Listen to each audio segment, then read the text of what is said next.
नमस्कार दोस्तों, अपन क्लास 10 का पहला लेसन पढ़ रहे थे।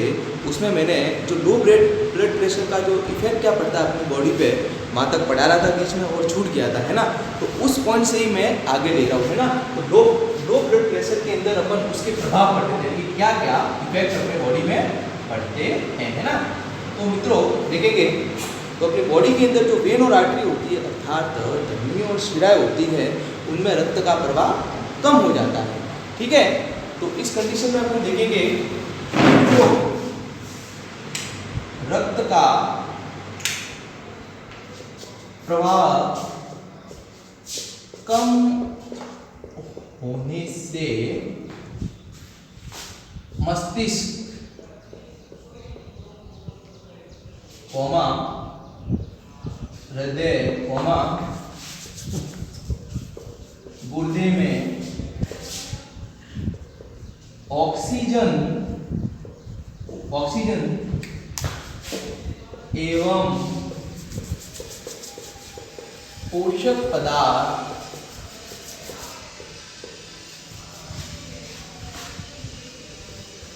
पहुंचते नहीं, जिससे ये अंग क्षतिग्रस्त, है ना, डैमेज हो जाते हैं। क्योंकि आपको पता है कि जो भी पोषक पदार्थ होते हैं उनको अपना रक्त जो होता है वो शरीर के विभिन्न भागों में पहुंचाता है ना।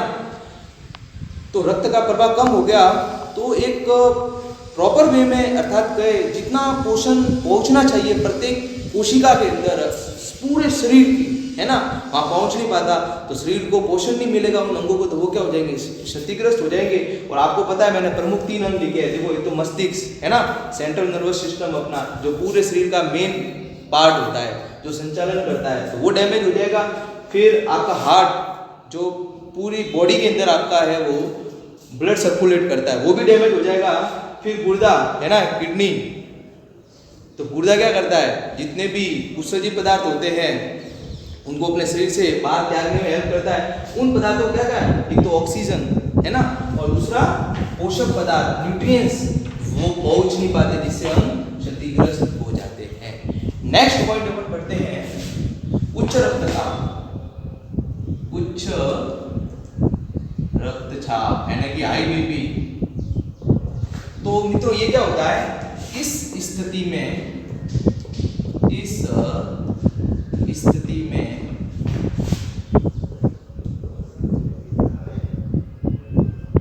धमनियों में रक्त का दाब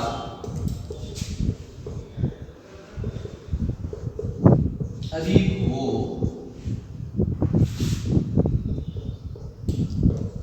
जाता है। तो मित्रों धमनियों में रक्त का दाब क्या हो जाता है, अधिक हो जाता है। तो ये किन कारणों से होता है, तो कारण देखते हैं। कुछ अपने टॉपिक है अपने बुक के अंदर, तो रीजन क्या है इनका कारण। तो पहला कारण है कि कुछ अपने मानसिक स्थितियां बनती है बॉडी के अंदर, है ना, वो अपने शरीर को बहुत प्रभावित करती है, इसलिए अपन को उन पे कंट्रोल करना चाहिए। जैसे कि कौन कौन सी है मैं लिख रहा हूँ, जैसे कि क्रोध, है ना, क्रोध आने पर व्यक्ति आग बबूला हो जाता है ना। क्रोध, चिंता, ईर्ष्या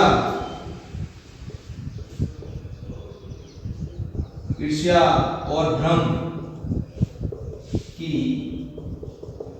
स्थिति में ब्लड प्रेशर बढ़ जाता है। दूसरा जो है वो सिगरेट व मदिरा के सेवन से।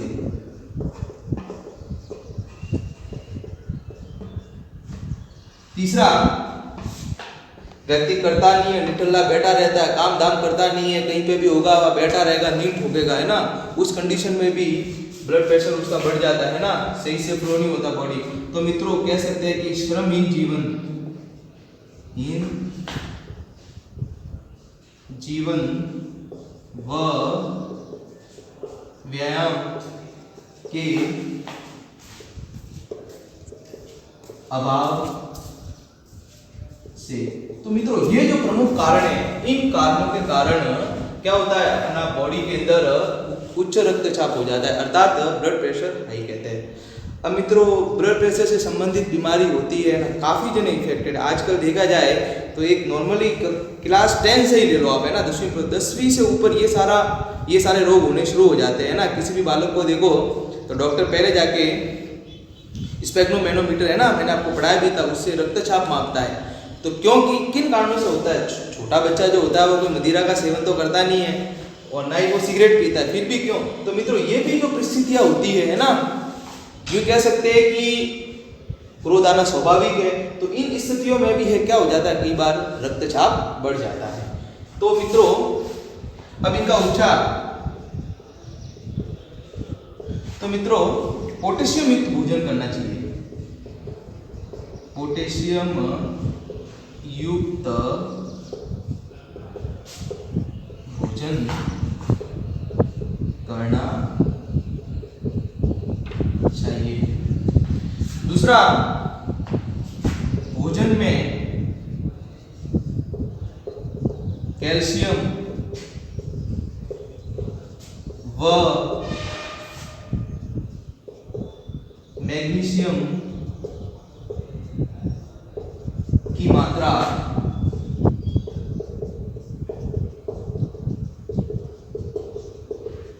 संतुलित हो, है ना। अब मित्रों आप लोगों के इनका क्या रोल है, तो ये सब टॉपिक है वो हायर क्लासेस के अंदर आएंगे, क्योंकि आपके बॉडी के अंदर जो मांसपेशियां जितनी भी गतिविधियां करती है, मांसपेशियों का संचालन में इस तत्व की बहुत बड़ी भूमिका है। अभी तक अपन ने पढ़ा होगा कि कैल्शियम जो होता है एलिमेंट, वो अपने कंकाल तंत्र के निर्माण से संबंधित है, लेकिन मांसपेशियों के संचालन में भी इस तत्व की बहुत बड़ी भूमिका होती है।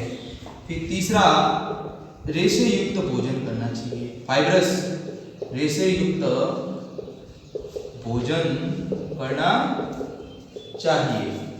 आफ्टर दैट फोर्थ जो पॉइंट है उसके अंदर आपका फिजिकली हेल्थ के लिए आपको नियमित व्यायाम करते रहना चाहिए, नियमित व्यायाम करना चाहिए। ओके, फिर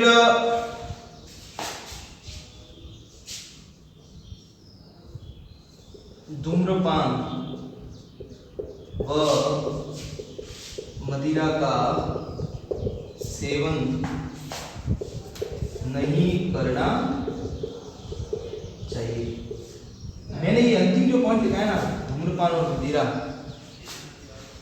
ये हर जगह आता है ना, धूम्रपान और मदिरा। तो उसके पीछे क्या रीजन है मैं आपको बताता हूँ।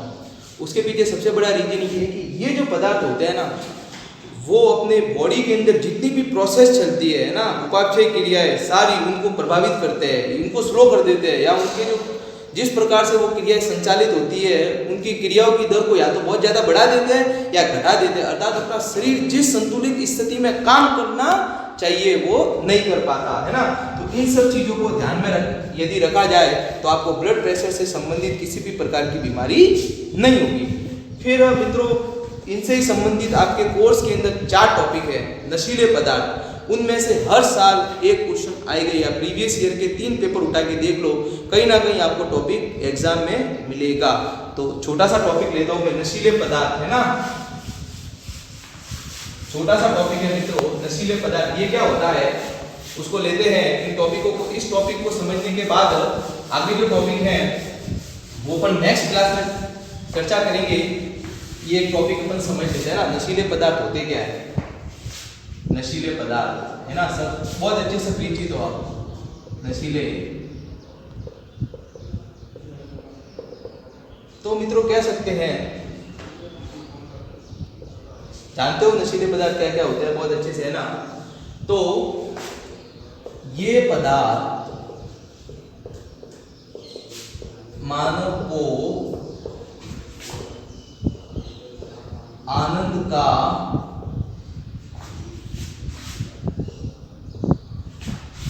भ्रम